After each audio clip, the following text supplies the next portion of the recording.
So, it's the Conveyor Podcast. We talk about communications, and communications have two ingredients there's interactions, and there's multimedia. And what a dynamic time it is to be a communicator. And what a dynamic time it is to be a communicator when you're an entrepreneur figuring things out, being dynamic, leading people, building a business, having your professional career literally in the palm of your hands. And today's guest, Andrew McLeod, is literally in the eye of the storm of building a high growth venture from Victoria, BC. Says he used to be into extreme sports and dealing with, uncertainty and risk. He has that cool Kawasaki in the background there in his garage in Victoria. And yeah, welcome to the show today, Andrew. How's it going? Thanks for having me, Quinn. It's life is good. Life is good. I hope to get back into the extreme sports someday soon. Yes, just do some yoga beforehand, like loosen the joints a little bit, probably. A little. For sure. For sure. I took this out not that long ago and I went off a big tabletop and had a huge spill and definitely was not limber enough. Fortunately walked away from it with no broken bones, but good advice. Stretching. Don't take my advice because I have a hard time sitting in places where there's no back support. So that's like where I'm at right now. So how bad it is. Where do you how do you find balance? Like what is your philosophy, or are you just sort of there's full integration in some seasons, you just have to overdo it in some areas versus others?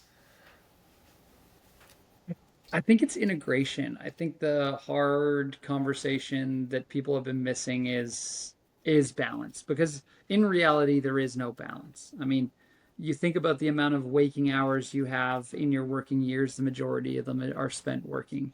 So it's how do you find that integration and also how do you find what you love? I'm really fortunate that the thing that I love is also the thing that I do.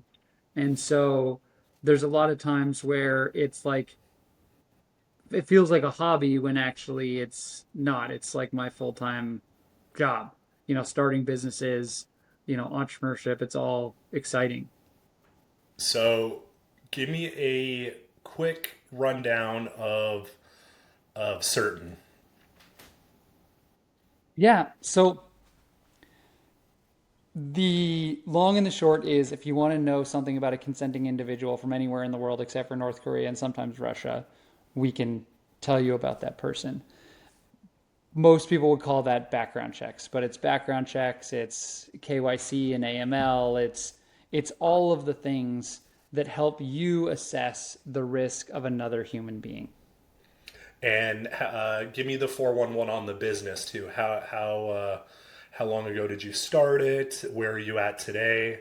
It's a very impressive business from what you were telling me earlier.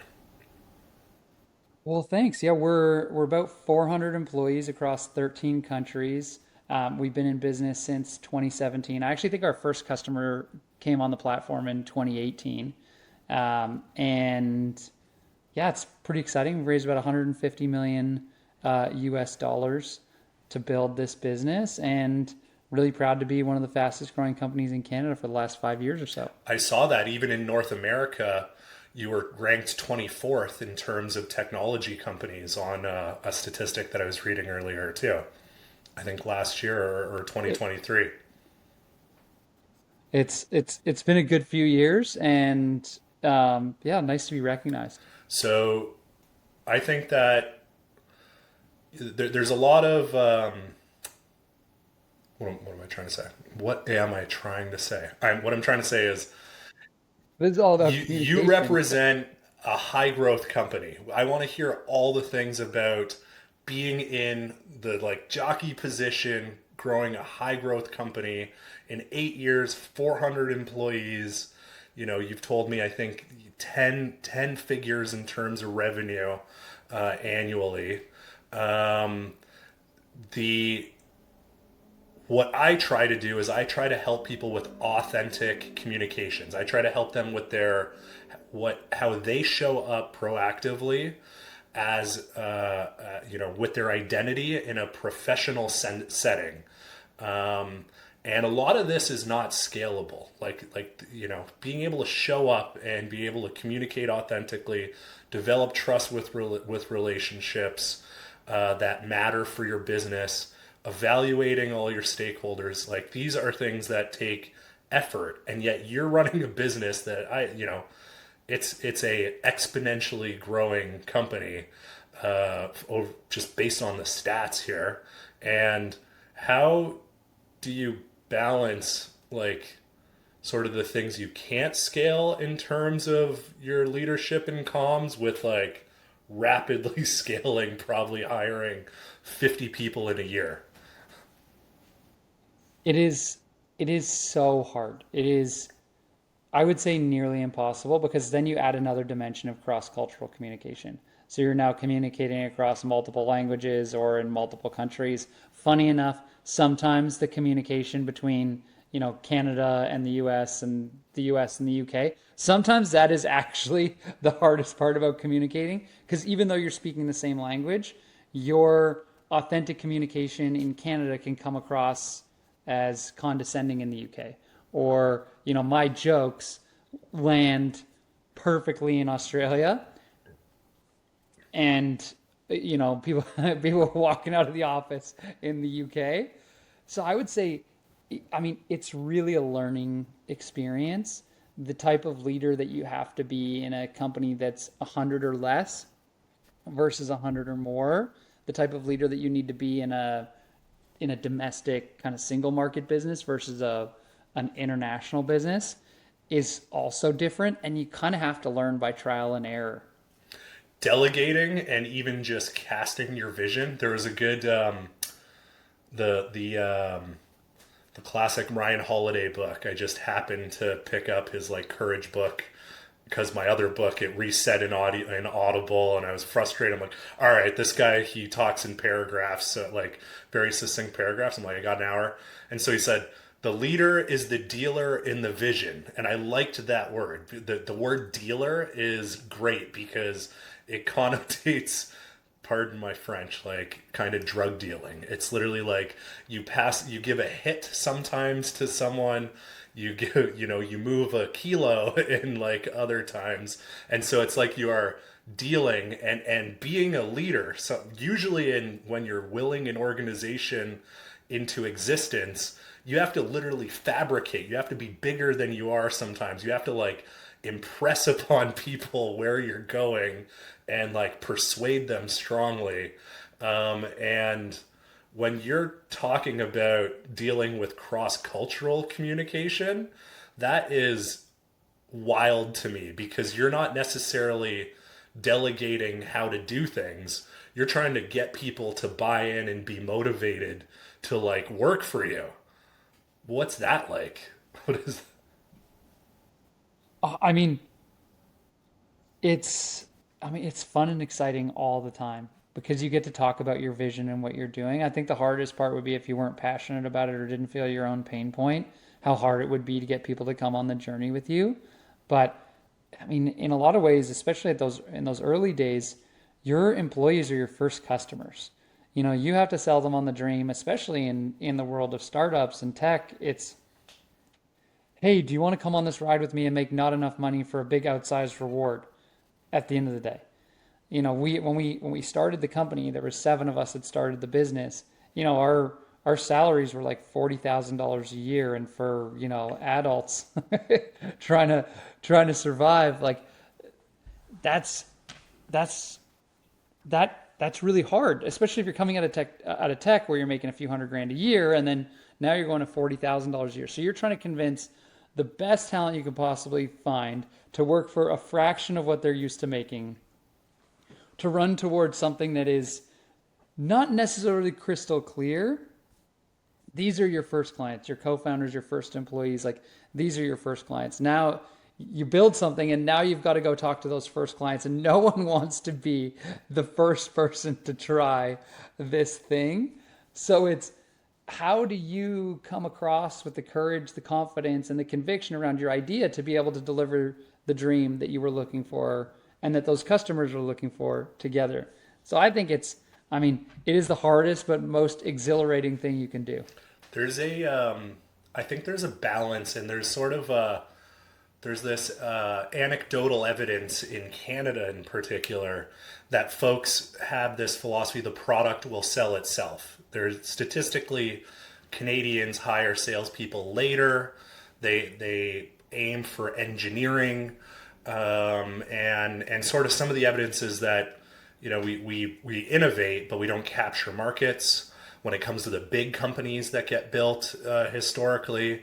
But then even just at the seed or Series A level, and so that's really important for me to understand the psychology of entrepreneurs, leaders who are not just responsible for marketing but also product.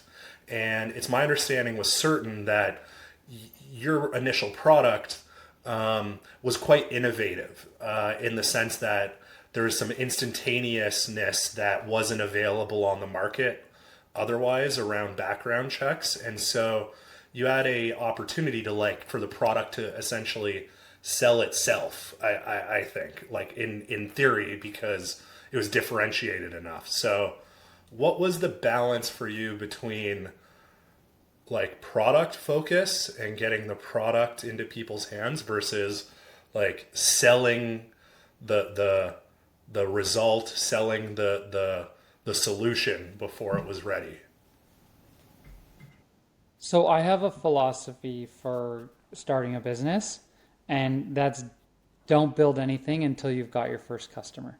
Because your first customer, your first paying customer, really is going to dictate what you're building because you're solving their problem. You come in with an idea, and really if you nail the first customer, you're going to get something that you can resell. So I think it's an interesting balance because an engineering led company is going to start with a product. They're going to say, I've got a water bottle. Let me demo you the water bottle. Where my approach to starting a business is when you're thirsty, what is it that would quench your thirst? What is the problem that you have? Is it that you're lacking a water source, or you're lacking something that allows you to store water? And then, okay, it's the thing that allows you to transport water. Well, guess what? Here, here it is. It's made of metal. It keeps things cold. What do you think? And you're like, no, that's not it. And then you're like, how about this? And they're like, yeah, that's great. And then you're like, engineers, we got to go build AirPods because water wasn't actually the problem. And we've spent no money. I mean, you spend time in design. I think design is the big investment that you make to start off. I mean, when we raised our first financing and we sold our customer, we had an InVision mock, and that was it. We were waiting to figure out what to build. And then after that, you over-index on product development, engineering, and that kind of keeps up with design. So it doesn't start with sales or engineering. It really starts with design and moves into really product more than anything. How do you build the right product for that customer? How do you solve that problem? How do you itch? How do you itch that? How do you scratch that itch? I definitely think the balance. There are things that take deep tech, research, and you got to be in a lab. So we're not necessarily talking about that right now. And then there's also, things that you can kind of broker, go and get it, go and sell it, and then find a way to grab it afterwards. And I think what, as you've seen other founders, start, fail, succeed, what is the right balance around spending time with your, communicating with customers, learning about your market? I think at the very beginning, it's the majority of your time. 90% should be spent with customers in that market, because the thing that I see entrepreneurs do and fail most at is they think they know the problem when really they just know what a symptom of the problem. A good example, exploring a new market, went into the customer and said, look, we're going to solve your fraud problem. And we know they have a fraud problem. Customer's like, I don't have a fraud problem. Like, look, here you have people impersonating people, you have all this kind of stuff. They're like, we don't have a fraud problem. And it's like, what is your problem? It's like, our problem is just like, it's a compliance problem because we need to monitor people's credentials and it's kind of a pain in the butt and it takes a lot of time, it costs a lot of money. And it's like, it's the same product, it's the Viagra effect, or Ozempic. Let's be more current. It's like, Ozempic is something to help with diabetes. And if you go to the majority of the people on Ozempic, they're not like, oh, I need to curb my diabetes. It's like, no, I need to lose some weight. Like if Ozempic was still a diabetes medication as a primary, as its primary use case, it would probably be 10% of where it is, maybe still a very valuable product. Now, I've never taken Ozempic, but when you turn that into a weight loss drug, it's like, it's the same thing, but like the market is exponentially bigger. So when you start down that process of discovery of finding your first client, spending that time with them to figure out that they're actually more concerned about weight loss than they are their diabetes, and selling it that way or tailoring the product to them in that way is exponentially more valuable. I mean, that is such a huge thing. The number of founders, the number of friends that I have that have come to me with businesses and said, look, I'm going to solve this massive problem. And I go to their ideal customer profile and say, hey, is this a problem for you? And they're like, no. I mean, it's wild. Now that their solution might actually have other use cases that are much more valuable. So I think that's absolutely critical. So what I'm hearing you say is the first product that most entrepreneurs want to build, it's the first guess that you put in front of the market rather than building it out potentially. And so tactically, what does that actually, that interaction look like? Let's say you don't have the product necessarily, but people are busy, they don't necessarily want to give you time. Maybe you are at a point where you have credibility or clout with like a certain group of customers or something like that makes it, that facilitates it, makes it a little bit easier. But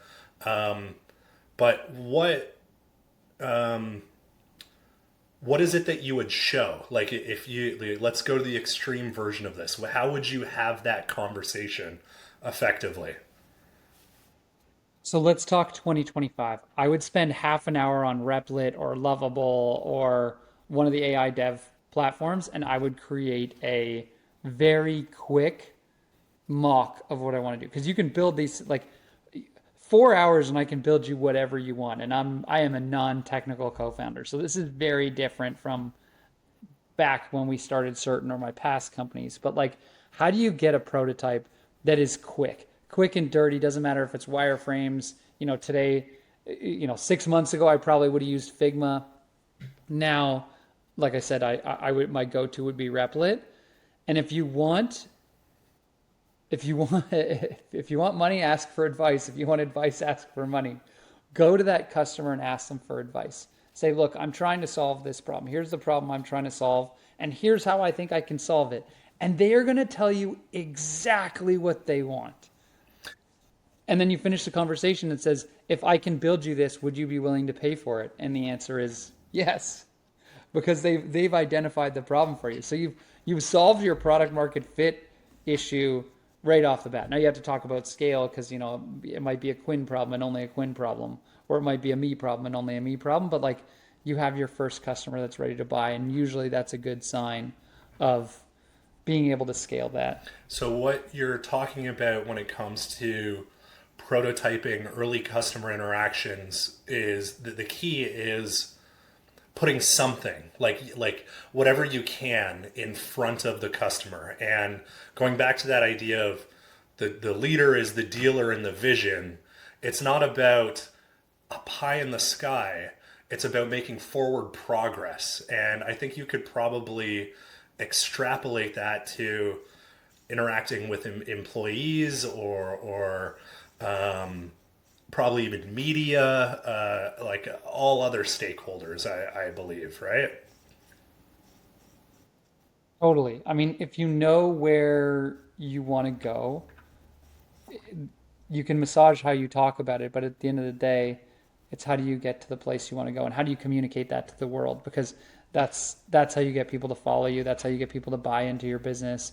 That's how you get investors, customers, everybody. If you can clearly show the problem and how you're going to solve it. We are focusing way on this topic, but I've got a great keep. Let's keep going. Um, so there's this. I believe there in comms and marketing. There's this false sort of either or with high growth companies that scale, like focus on scale. Classic Elon Musk, he's like, we didn't set up customer service until we had something that people were beating down the doors for, like just extreme levels of scale. And then on the other end, in order to launch your product, you have to find just one trial. You need to find one VC that will give you enough money to build the product. You need to find one co-founder who has that missing technical skill or sales skill. And so all of these unscalable things. And I think it's false that you like turn that off one day and then you like turn on scale mode. And there's glimmers of the tactics that good leaders in their communications use all throughout their life. And the two things that I'm thinking of is Clayton Christensen, the crossing the chasm, the idea that word of mouth is not scalable, but it's a very important tactic for going from an early customer to the early adopter to the early majority. And then another thing too that you talked about is listening to your customers. You basically talked about listening, where it's like you need to spend time figuring out, is it the water bottle or the AirPod? Is it the vessel or the quenching your thirst? And I just had this convo with a client of mine. I'm like, you're trying to sell a solution before you even know what language they speak, what language the customer speaks, and talk about unscalable things. Trying to invent a language of a new product or solution is both tremendously challenging, but a huge opportunity if you do it. Totally. When you launched Certn, did you have to go through this discovery process around the language? Like, did the product offering necessarily exist, or did you have to stumble into a world that already existed and your product was kind of a Trojan horse of like under the hood being a bit different type of thing? So a little bit of both. I think what most founders do is they try and over-engineer things. So when we first started, we were like, we think we've stumbled upon the greatest background screening solution of all time, the greatest human risk intelligence solution that is going to open up opportunities for a lot more people, because we can use far more than just a credit score or just a criminal record check to give access to opportunity or credit or housing to all of these people. And we're like, this is game changing. So we're like, we could create an insurance product around this. So our customers could pay for this and it would essentially guarantee their employees, their tenants, their, whatever. And, we could make money kind of like an insurance company. And so we go to our first customers in the property management space. They had about 40,000 apartments. And we said, how would you like to pay this insurance? And we'll guarantee you will never have a bad tenant again because we'll take care of everything. And they're like, we have 40,000 apartments. Like, we have distributed the risk. Like, your premium's not worth it. And the CEO of the company goes and is like, why don't you just do better tenant screening? It takes us forever. you're telling us that you're doing this instantly and you're able to underwrite it. Like, just offer us your underwriting. And we're like, well, what? It's like, yeah, because the original idea was like, how do we empower people towards opportunity through trust? I was living in New York. I couldn't find a place to live because I wasn't from the United States. I moved from Toronto, which Toronto, New York, largest migratory route in the world. Commercially, like, this should be easy. I should get a place to live. I should get a bank account. It should be really easy. But they couldn't see my credentials in Canada to know that I was a good credit risk. So we took that concept and we're like, hey, international people, expats, new to Canada, new to the States, like, look, we can include these people. We can create financial inclusion through this product. And so we created this whole contrived insurance thing, a whole framework for like how you could it would be easier to trust people because they had this insurance. When really, if they just had the data, they were willing to pay for it. And we didn't have to go through this like process that costs tens of millions of dollars to set up insurance companies, and we could just sell the data that we have and package it the way that we wanted to. And it's like those things, I could still be working on this insurance company if this gentleman named Mark didn't just say, sell me this component. Like, take all this fluff you've got around it and only sell me this. You have to have this the sort of the art. There's no science and there's no real like rational, maxim you can quote, you can tell or teach someone to be like, have a really amazing vision. It's like, hey, entrepreneur, think of the craziest thing you can go build. Get a meeting with someone and then throw that idea out the door as soon as they offer to pay you for something that they think that they need. And so you for sure, could have still been working on this. And maybe, who knows, maybe if you had it, this whole new game changing space or world or whatever could work or not have worked.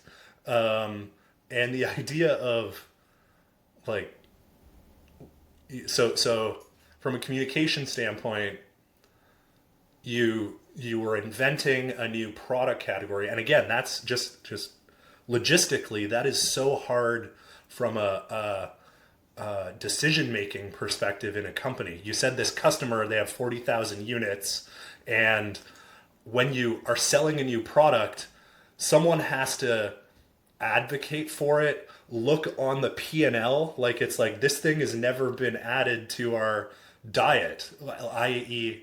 our corporate diet, which is, our expense, our income statement for the year, right?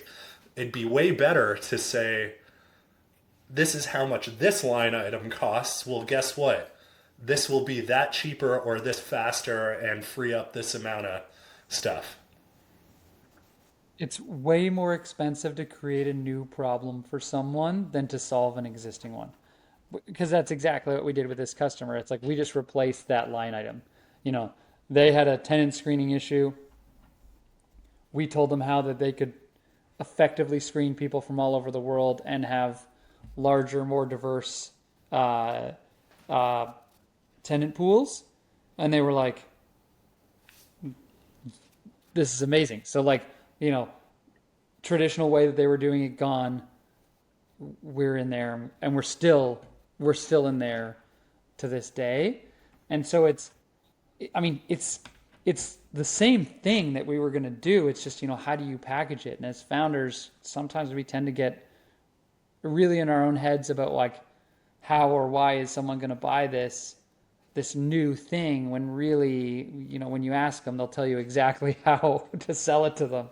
So I was working with a client who's in Web3, which obviously cryptocurrency, digital assets, they're pick whatever the word du jour is, extremely hot. It's becoming more mainstream in the excitement level. Like something's going to happen, but from an execution standpoint, there's still so much confusion in that there's still the folks who are doing crazy, like wild innovations, proven innovations in a you know, let's say the garage innovators type of thing, or the WeWork innovators, and then on the flip side, where money is actually moving in the world, the like consequential money, and there's this high five trying to happen, but they're not necessarily speaking the same language. And so, speaking with this client, what I've been talking to him about is you got to slow down on what you're selling them. You got to basically learn more about the language that they use, and adopt that language so that you can better integrate with their worldview and the things that they're doing. So that sounds exactly like your example with the buildings.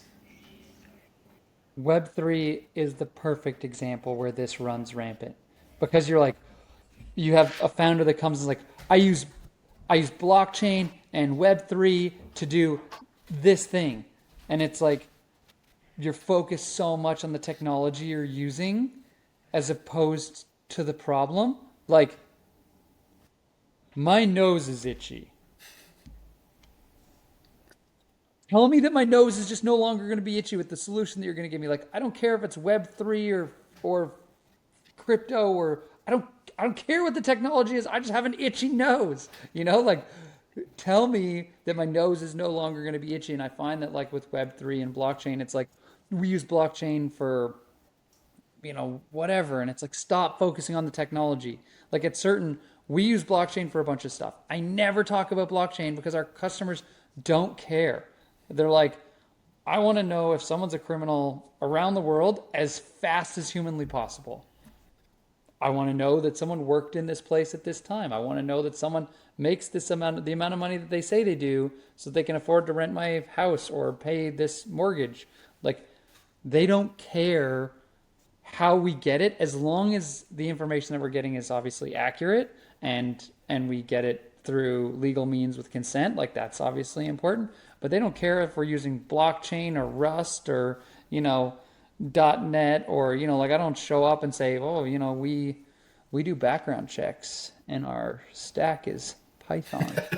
It's like, Well, the yeah, for a period of time, cares. every new industry, they do emphasize their technology because they speak to early adopters who care. And I think that being in startups, there's an over index on developers, which developers, as a customer segment, want to know how the thing is built. They just happen to want to know as a particular customer segment, usually.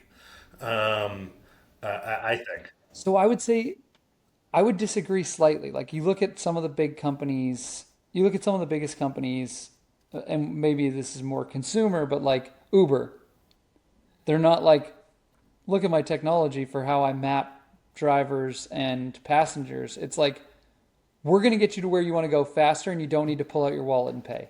It's like, you have a pain point because you need to wave down a taxi. How about the taxi just shows up when you're ready? And it's there in minutes. And you're like, okay, yeah, Airbnb. It's like, hotels are expensive and they don't have kitchens. If you want to have multiple family members in one place, you should rent somebody's house versus a hotel. And it's like, yeah, it's like, do I care if it's built in, like, what language it's built in? Do I care if it's using blockchain? Maybe they are. Like, but like, these like big mainstream technologies, like general businesses, like, you're not, your technology is not actually the way your technology is built is not actually the solution. And I think that's where people get hung up on, like, oh, the technology. It's like, no, I want to get from point A to point B. Um, Another place where communications is really important, whether it's launching a new product at the stage where you're at, or getting started, is after you've secured a customer and they like the solution, you want the customer to be in a group. They want it, you want them to be in a group where they have a common language with a community. And this is sort of the Clayton Christensen, the sort of word of mouth. You want an addressable group that that they all have the same rough culture, roughly the same culture.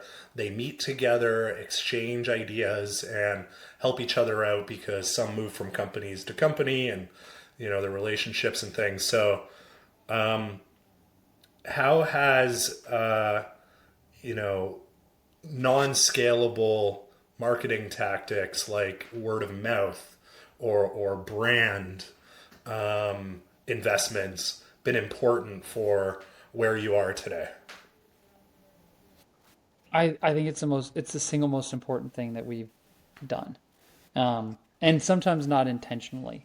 So, early days getting involved in, the HR groups, the the networks that connect all of our buyers and not showing up with, hey, this is a hard sales pitch. It's showing up with curiosity, with two ears and one mouth. How do you get immersed in the challenges that they're having and then solve those problems? And how do you build long-standing relationships? I mean, there are customers. Everybody messes up. Every company messes up. There are always issues. Like those early customers are your biggest champions. And I mean, we have one customer. He's had been since we started. He's been at five different companies. He's brought us to every single company that he's been in. Like that's and each company is bigger and bigger and bigger. Like you know the the company that he's at now, it's probably a seven-figure deal for us. Um, and it's because you're building those relationships in the community. You're adding value outside of just selling them a product, and I think that's really important for all founders. And that does scale. Like in my mind, those are seeds that you plant that yeah, day one, they're not going to bear fruit. But if you look at the number of customers in Certn that come from those early days, and the investment that I put in those people, who I frankly like, I love them personally and professionally, and they were great first customers, and it's funny because some of them have come to work for me, they've moved companies, and like, I mean, those investments actually do scale beyond what people think because people move, people talk. There's an HR group in North America. There's like a big WhatsApp channel, and it's like you're not allowed in unless you're an HR person. And my friends in the space are like, your company's name comes up every single week. Like your personal name and your company name comes up every single week. And there's 5,000 people in this group. And it's like, you know, that's because of the things that you do early days. Now, you might not build unless you have like perfect product market fit and you can get like your product led growth motion like absolutely perfect. You might not scale to be $1 billion company doing that, but it certainly doesn't hurt. And oftentimes over time, it scales quite nicely. So I heard a few different things. I heard, you know, investing in early relationships. You're on the same team, even though they might be a customer at first. But it sounds like he's almost, using the example of the person who's moved to five companies, sounds like a great win. Like when he goes to a new company, and it's almost like he's a partner with you that he's brought along, and you've helped him, and he's helped you, and it blurs the line quite a bit. And then also the idea that there are these unscalable things like your early relationships, perhaps him, whoever else is in this group chat, but this partnership that like they help you with who they represent you to a certain degree, like small r represent, but they vouch for you, and it comes back, and there is this sort of like, it's what I really want to dispel is the idea that your organization, or when you hit a certain size, you're like a monolith. Like you invest in expensive advertising, and you have an expensive sales team, which may be the case, but things that still, you know it's still just human connection at the end of the day that allows you to succeed, really. It's it is true. I mean, we have three sales reps in all of North America, our biggest market. Um, and literally every business is a like could be a customer. Um, but it's, like how do you make sure those sales reps pipes are full, um, and they're not having to go prospect and cold call? Like how do you build that community that delivers those relationships? Now, like there's a whole mix of what we do to make sure that they're always busy, but the a lot of it comes down to them and to referrals and word of mouth, and if you can get your customer acquisition cost to zero because of that, it's like it's such a good tactic, and it's all just communication. It's communication and customer experience. If you can solve that problem that you went in and pitched and that your customer told you exactly the problem that they were having and how to pitch it, if you can just do that and be a partner in solving that problem for a large group of people, you're you become the default when someone else has that same problem. I have one more question. Want to do or maybe one more topic, but it can be one more question depending on your time right now. I know we're gonna hit the hour here.